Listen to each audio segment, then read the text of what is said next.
साथ मौजूद हूँ शोआ फातिमा और आज इस वक्त हम मौजूद हैं प्राथमिक विद्यालय पटोहा गानेपुर जलालपुर अंबेडकर नगर में। स्कूल को एक ऐसी संस्था, एक ऐसी टेम्पल कहते हैं जहाँ से बच्चों के भविष्य की शुरुआत शुरू होती है। और अच्छे स्कूल की होना, भले वो गवर्नमेंट स्कूल हो या प्राइमरी स्कूल या फिर एक प्राइवेट स्कूल, लेकिन एक बच्चे का फ्यूचर उसकी सिर्फ और सिर्फ स्कूल से वो पहली सफलता की सीढ़ी को चढ़ना शुरू करता है। आइए हम देखते हैं इस कॉलेज में आके अंदर कि क्या व्यवस्था है, क्या यहाँ के बच्चों को सुविधाएं दी जा रही हैं, किस तरह से बच्चों के लंच पे फोकस करते हैं, किस तरह से बच्चों की यूनिफॉर्म, बच्चों की स्टडीज, बच्चों की पढ़ाई और बच्चों के स्कूल की पूरी व्यवस्था गवर्नमेंट स्कूल में है।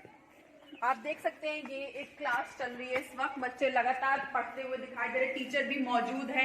ऐसा नहीं है कि गवर्नमेंट स्कूल में लगातार कहा जाता है कि बच्चों फैकल्टी नहीं रहते, बच्चे नहीं मौजूद रहते। आप देख सकते हैं कि बच्चों को पढ़ाने की लगातार तरह से स्टूडेंट्स में देखती जा रही है कि लगातार बच्चे पढ़ रहे हैं। हर किसी के पास बैग मौजूद है, सरकार द्वारा दिया गया बैग, हर किसी के पास बुक्स मौजूद है, हर कोई पानी की बोतल लेके बैठा हुआ है यहाँ पर, और फैकल्टी भी यहाँ मौजूद हैं जो कि बच्चों को इस वक्त पढ़ा रहे हैं। यहाँ के असिस्टेंट टीचर, आपका शुभ नाम? मैं लालधारी यादव। देखा हमने जैसे ही हम कैंपस में एंटर किए, यहाँ पे लगातार डिसिप्लिन मेंटेन है, टीचर्स लगातार। आपकी यहाँ टोटल बच्चों की तादाद कितनी होगी? यहाँ पे इस समय 186 बच्चे हैं। तो सरकार के द्वारा बहुत सारी योजनाएं इस प्राइमरी स्कूल को, हर प्राइमरी स्कूल को सरकार अपनी तरफ से प्रोवाइड करवाती है। क्या क्या योजनाओं का लाभ अब तक आप लोगों को मिल पाया?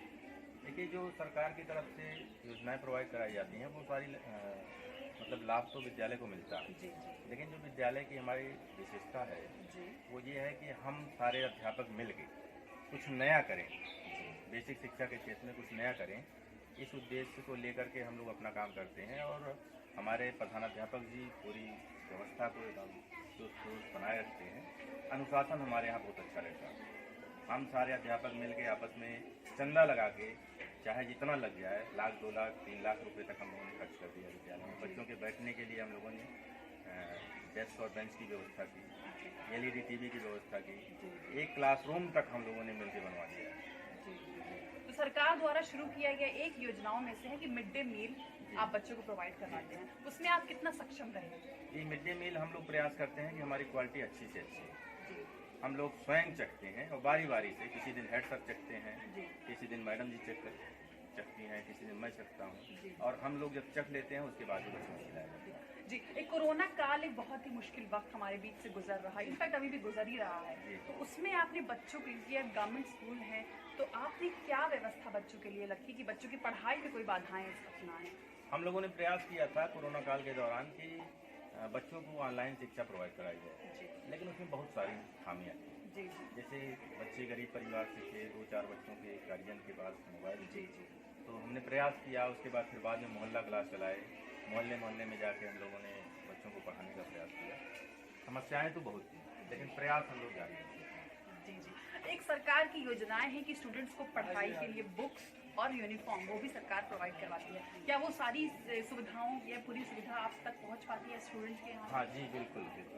और आप तक की जो मतलब व्यवस्था थी गवर्नमेंट की तरफ से, वो ये थी कि विद्यालय में के माध्यम से बच्चों को ये सब दिलवाया जाता था। लेकिन अब एक नई व्यवस्था के तहत बच्चों के अभिभावकों के खाते में मतलब पैसा भेजा जाएगा। बुक्स के पैसे को छोड़, बुक्स हम लोग यहीं से देंगे, बाकी सारे जैसे ड्रेस हुआ, जूता हुआ, स्वेटर हुआ, इन सब का पैसा अभिभावक के खाते में जाएगा, वो निकालेंगे और बच्चों को देंगे। जी, बहुत बहुत शुक्रिया हमसे इस खास बातचीत के लिए। बूढ़ा है,